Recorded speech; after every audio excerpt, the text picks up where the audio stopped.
Marcos 1, versículo 1, a palavra do Senhor diz assim: princípio do Evangelho de Jesus Cristo, Filho de Deus. Irmãos, vamos ficar em pé, vamos orar, vamos pedir a bênção do Senhor para a pregação. Senhor, nós queremos te adorar, te louvar na tua presença, diante da tua palavra.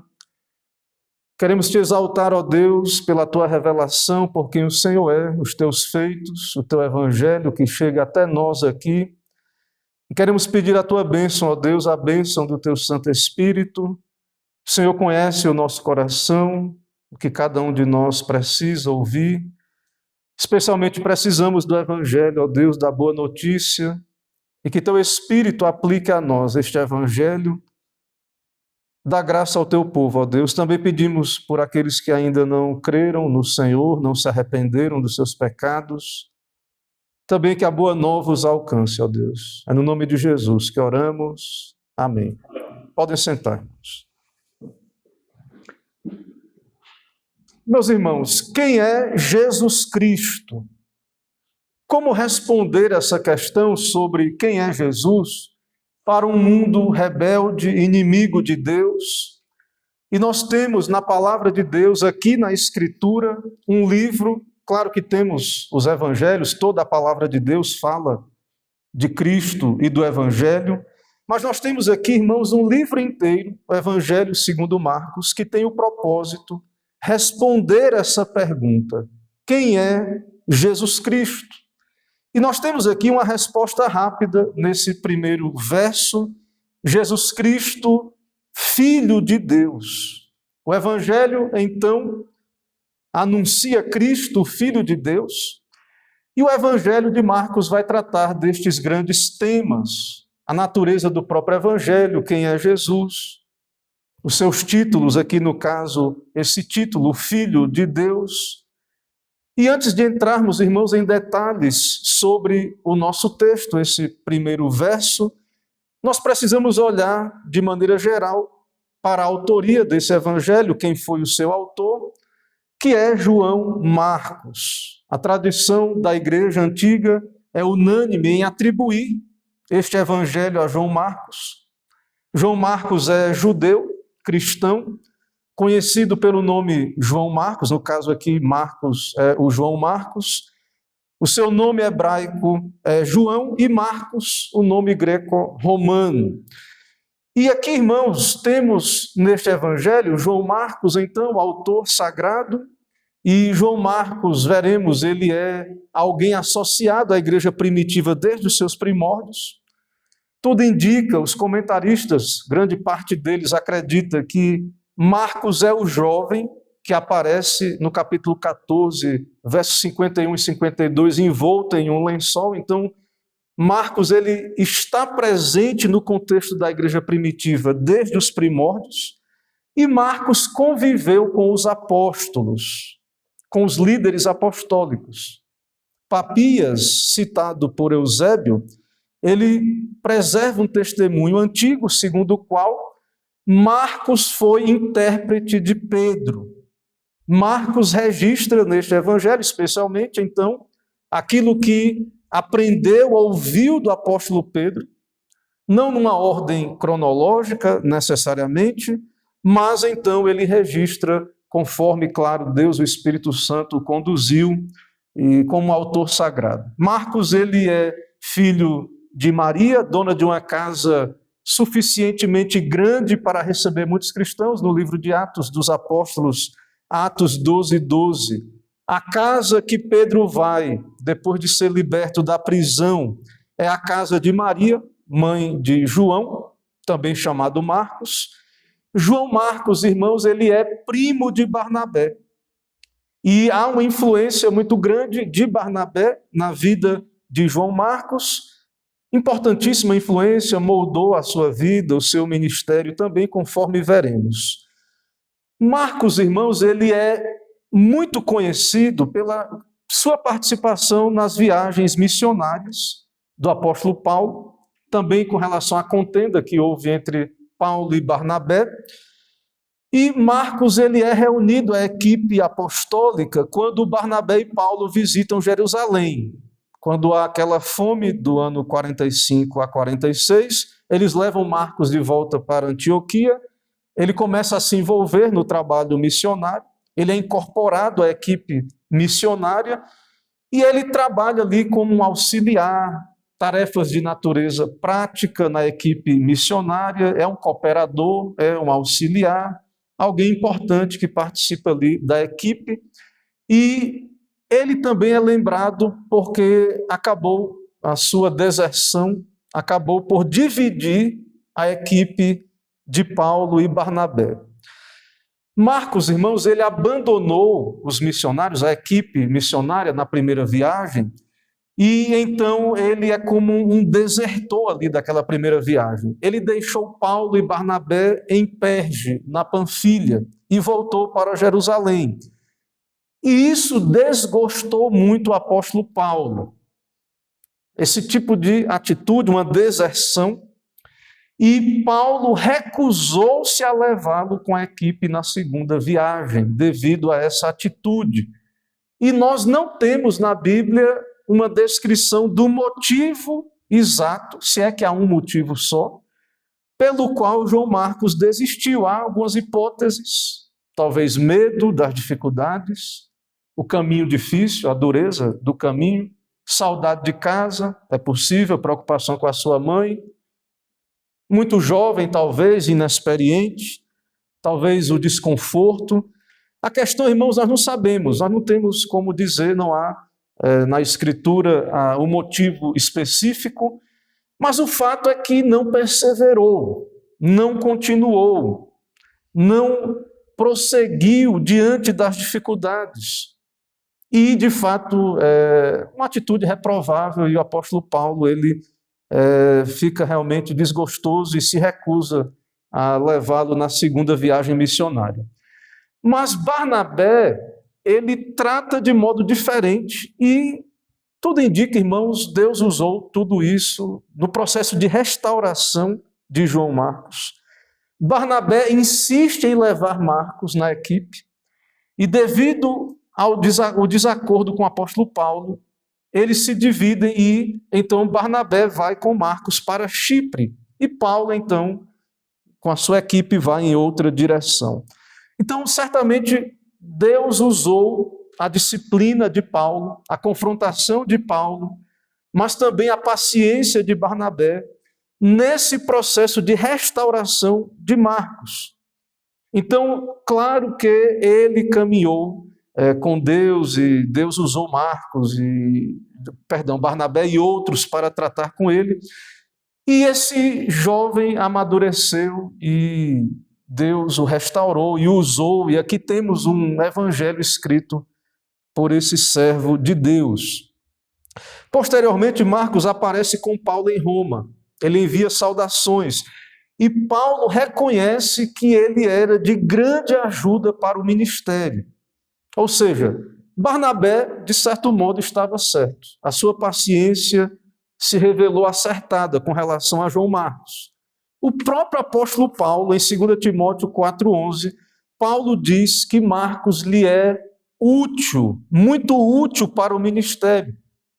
Ou seja, apesar da deserção, da sua fraqueza, de abandonar a equipe, de fato, irmãos, Deus trata com Marcos, ele é restaurado. E o que vemos aqui, então, é que a graça soberana triunfou na vida de Marcos. Deus tratou com ele, o disciplinou.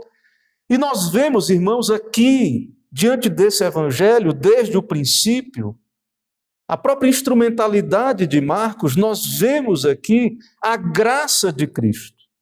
Jesus Cristo usou este homem, um desertor, a princípio, um homem fraco, pecador, como instrumento para escrever o seu evangelho. Ou seja, Jesus não apenas perdoou Marcos, mas lhe deu uma grande honra, uma grande graça de ser instrumento para registrar as Sagradas Escrituras. Dito isso, irmãos, nós sabemos então que a autoridade, o fundamento é o próprio Deus. Também o ensino apostólico, a pregação de Pedro está por trás deste evangelho. possíveis memórias do próprio Marcos, tradições da igreja que pode ter reunido, tradições já consolidadas, guiado pelo Espírito Santo, reuniu estas tradições. O fato é que esse evangelho é um evangelho muito antigo. Ele, tudo indica, é o primeiro evangelho a ser escrito por volta do ano 50 a 60, certamente antes da queda de Jerusalém. E um evangelho ligado a Roma, aos romanos. Há evidências internas ao livro que apontam para isso. Traduções de expressões aramaicas, uso de latinismos no texto. Então nós vemos tudo isso aqui nesse evangelho.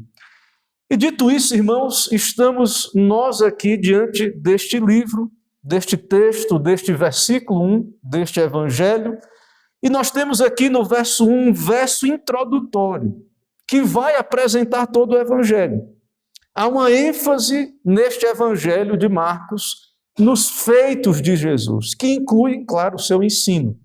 Mas é um evangelho de muita ação, e antes de Marcos nos mostrar o que Jesus faz, ou vai fazer, e de fato há muitos feitos de Jesus aqui neste evangelho, nesse versículo 1, Marcos nos diz quem Jesus é. O Filho de Deus. O Filho de Deus, o próprio Deus, um título divino. É a base da nossa esperança, Cristo. E dito isso, irmãos, nesse sermão, irei caminhar por esse texto a partir do tema, o início do relato sobre Jesus Cristo. O início do relato sobre Jesus Cristo. Irmãos, este é o evangelho, a grande notícia de que Deus entrou na história. Deus enviou o seu Filho, Cristo, o Filho de Deus, é Deus, encarnou. E nós temos aqui então nesse livro a narração da vida e dos feitos de Jesus, e que explicam para nós este evangelho, esta notícia maravilhosa, para pecadores perdidos. É uma boa nova. Este evangelho anuncia Cristo, a graça de Deus. E aqui nós vemos então que tudo começa com Deus. O evangelho é de Deus, vem de Deus, Cristo é Deus. E então tudo começa com Deus, desde o princípio e termina, também sabemos. E Jesus Cristo é Deus, é o Filho de Deus. Ou seja, o evangelho é um relato sobre a vinda do Messias de Israel, Jesus, que é o Filho de Deus. E diante desse evangelho, irmãos, os homens são convocados a responder de um modo ou de outro. Jesus é Deus e os homens são convocados a responder a isso, com arrependimento, com fé, ir a Ele. Ou seja, Deus vive, Deus se revela, Deus falou pelos profetas antigos, mas por último falou por meio do Filho. Então Marcos ele já começa o seu evangelho, ele vai direto ao ponto, é um evangelho muito direto. O evangelho é a mensagem sobre Jesus Cristo. A pergunta sobre quem é Jesus Cristo já é respondida, é o Filho de Deus. É para isso, irmãos, que o evangelho foi escrito, anunciado, para que nós saibamos que Jesus Cristo é o Filho de Deus. E o que é que nós temos aqui nesse primeiro versículo? Em primeiro lugar, aí no versículo tem princípio, ou seja, Marcos começa o seu evangelho descrevendo o início do evangelho, que no contexto aí do texto é a vinda de João Batista, o precursor. Então o evangelho começou com a vinda de Jesus, a encarnação, mas também, especialmente o ministério de Cristo, começa com o ministério de João Batista, que é o que veremos nos próximos sermões aí, João Batista, o seu ministério, que é um ministério de precursor de Jesus Cristo. Então o Senhor Deus se revela na encarnação de Cristo. E quando Marcos diz princípio, ele nos chama a perceber que o evangelho, irmãos, ele não é uma invenção da igreja. O evangelho, ele não é produto da cultura ou da religiosidade humana. O Evangelho é uma intervenção divina. Deus veio, Deus enviou o Filho. Princípio do Evangelho, Cristo veio. Aqui, claro, ele está descrevendo o princípio do ministério terreno de Jesus. Mas o Evangelho não é, a princípio, sobre o homem. O Evangelho é Deus visita o seu povo. Deus se revela, Deus fala, Deus entra na história para salvar o seu povo. Há uma manifestação pública de Deus. Deus vem a nós por meio do Filho. E isso é um fato histórico. Isto é um evento histórico. Aconteceu, Cristo veio, viveu nessa terra, pregou, ensinou, cumpriu todas as suas obras, tudo aquilo que o Pai lhe deu para fazer. Então, nós temos aqui diante de nós a narrativa, o relato do princípio deste Evangelho. Em segundo lugar, no versículo 1, vimos aí princípio, em segundo lugar, do Evangelho, da Boa Nova, do modo como essa salvação, irmãos, ela é executada na história. O que Deus fez para salvar pecadores? Deu o seu Filho. Para salvar pecadores perdidos em Adão, Jesus precisou vir ao mundo, nascido de mulher, nascido sob a lei. Então, Evangelho é a notícia dessa vinda de Jesus Cristo. Jesus veio. A notícia não do que os homens precisam fazer para ser salvos. Não é isso o Evangelho. A princípio, embora é necessário arrependimento e fé, e os pecadores são chamados a isso, mas a boa nova começa com a mensagem do que Deus fez. Deus vem a nós em primeiro lugar. Nos chama, claro, ao arrependimento e à fé, mas primeiro Deus vem a nós. Primeiro Deus envia a notícia, envia a comunicação. Então o Evangelho não é, em primeiro lugar, o que o homem faz, mas o que Deus fez. Deus nos deu o seu Filho, Cristo veio.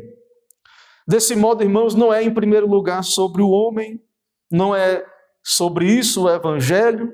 Sim, o Evangelho é sobre uma pessoa, mas em primeiro lugar não é sobre eu ou sobre você, mas sobre Cristo. Cristo veio na história, entrou na história, não é um evento aleatório ou por acaso, ele veio para cumprir a sua missão que o Pai lhe deu, ele veio de vontade própria e nós precisamos, em primeiro lugar, receber, ouvir essa boa nova, essa notícia.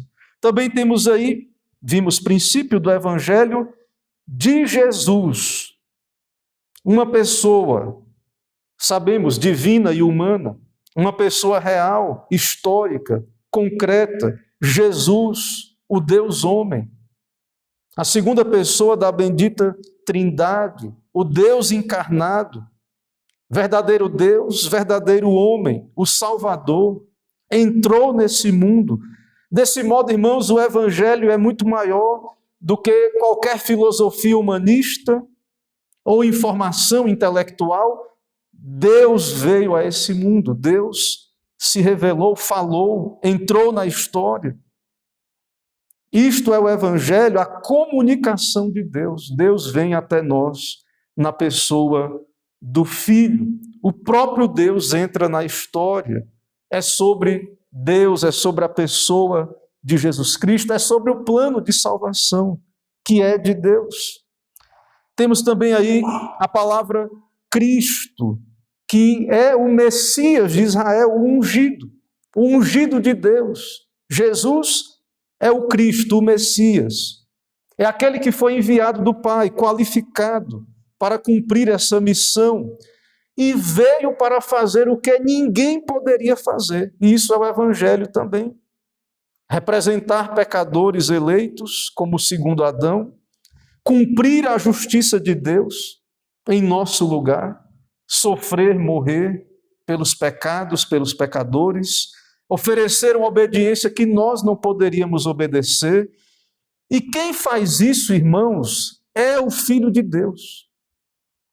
Quem obedece no meu lugar, no teu lugar, é o Filho de Deus. É o que Marcos registra. No final do verso, Filho de Deus.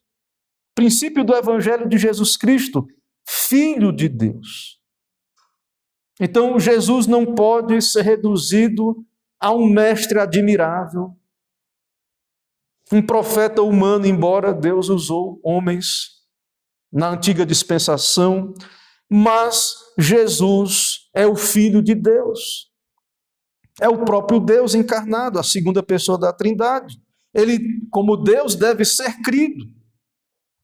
A mensagem do Evangelho chega até nós. Jesus reivindica ser Deus e é Deus. E como Ele é Deus, Ele deve ser crido, obedecido, adorado. Ou seja, Filho de Deus é um título divino para Jesus, usado com frequência em Marcos. Ele é o Filho de Deus, Ele é um com Deus. Jesus é Deus de Deus, Filho de Deus.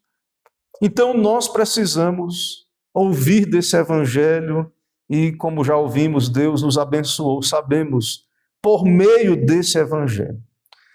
Irmãos, diante disso, ainda aplicações para nós, para as nossas vidas.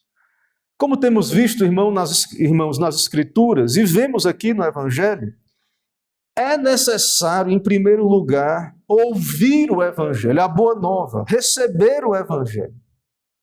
Deus é um Deus que se revela, que fala. Há uma comunicação de Deus. Deus vem até nós em sua revelação e nos chama, nos convoca a crer nele, a submeter-nos a ele. Então, em primeiro lugar, diante do Evangelho, o propósito pelo qual Marcos escreve esse Evangelho, falar de Jesus, responder à pergunta quem é Jesus, ele é o Filho de Deus. E se ele é Filho de Deus, como ele é, sabemos que é, então nós não podemos ter uma recepção indiferente a essa mensagem. A pregação de Cristo chama a fé, ao arrependimento, à submissão, a olharmos para Cristo. Não é uma salvação humanista, é uma mensagem de graça. Nós vimos aqui no caso de Marcos, do próprio autor desse evangelho, a sua fragilidade, o seu pecado no sentido de desertar da equipe missionária, de ser duramente tratado pelo apóstolo Paulo, e de fato cremos que Deus também usou isto, mas nós vemos que Jesus o restaurou, o perdoou, e de fato nós vemos a graça de Deus. A salvação é de Deus. O evangelho, irmãos, é uma mensagem de graça ou da graça. A graça de Deus para pecadores perdidos. Jesus veio a esse mundo para morrer e salvar pecadores. O Senhor, então, restaura pecadores arrependidos. É o caso de João Marcos aqui no texto, aqui nesse evangelho. Nós vimos aqui também, estávamos considerando isso, é Deus quem perdoa pecados. E nós sabemos, Deus perdoa pecados por meio do Filho, por meio do sangue de Jesus. Cristo também, vemos aqui, fala pelo seu evangelho e convoca os pecadores ao arrependimento. Ele é o Filho de Deus. Também, irmãos, Cristo ser Deus é algo muito importante. Isso tem que ser respondido, essa pergunta, quem é Jesus? Porque muitos negaram a divindade de Cristo na igreja primitiva. E se Cristo não é Deus, a igreja ela está idolatrando, adorando alguém que não é Deus. Mas se Cristo é Deus, como sabemos que Ele é, Ele pode, não apenas só pode, Ele deve ser adorado. A adoração que Cristo recebeu era ordinariamente antes prestada apenas à divindade. E Jesus recebeu culto, adoração, e nunca recusou isso. Ou seja, o culto sempre foi somente para Deus. Israel foi chamado a não ter outro Deus, a adorar somente a Deus, a reconhecer que o Senhor teu Deus é o único Deus. E então agora vem Jesus Cristo, Ele é o Filho de Deus. O próprio Senhor Jesus Cristo recusou quando Satanás o tentou a adorá-lo, porque só se deve adorar a Deus, mas Jesus, ele recebe a adoração.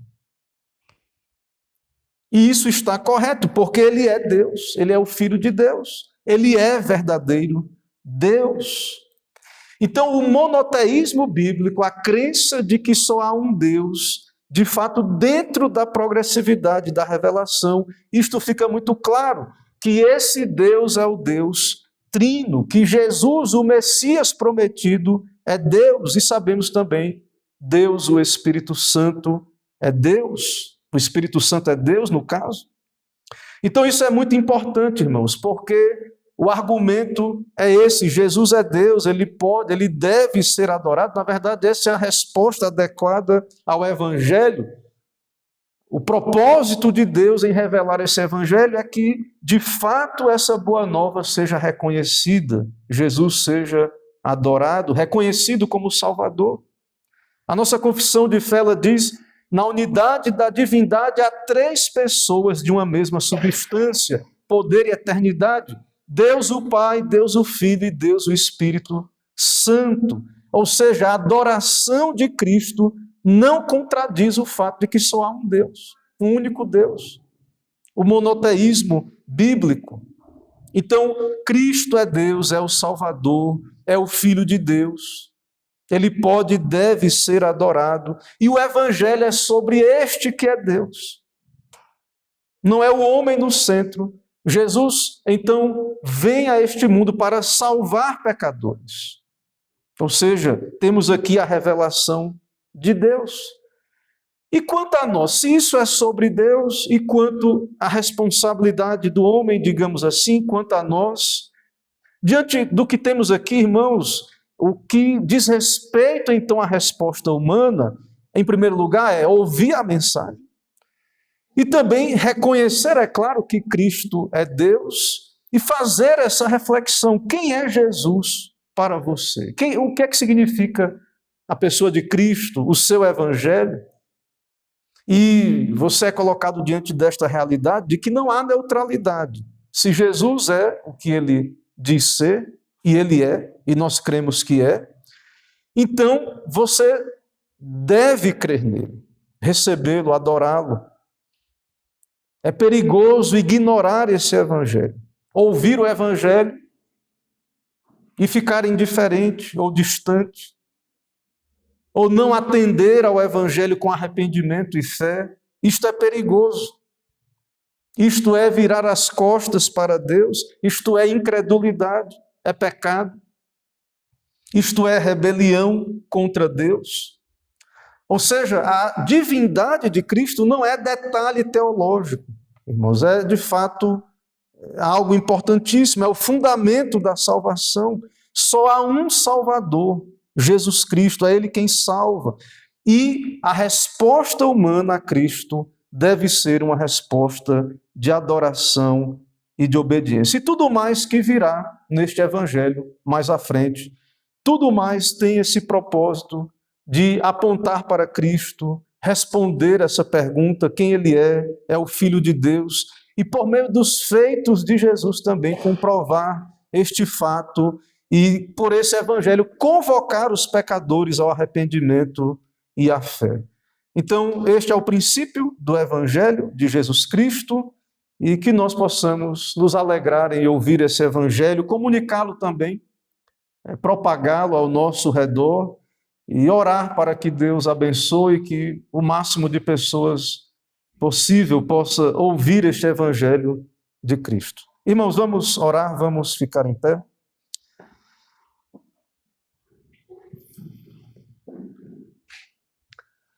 Senhor, nós queremos te adorar nesse dia do Senhor, poder ouvir o teu Evangelho, a boa nova, a notícia de Jesus Cristo, esta mensagem tão solene, tão importante, tão graciosa para nós. O Senhor nos deu o teu Filho, também enviou o teu Espírito para nos iluminar, nos convencer acerca destas coisas, e por isso estamos aqui, ó Deus, o teu povo. Também, ó Deus, oramos nesse momento por aqueles que ainda não creram no Evangelho, assim como este Evangelho foi endereçado a gentios romanos, sabemos Também nos nossos dias há muitos que precisam ouvir esta mensagem do Evangelho.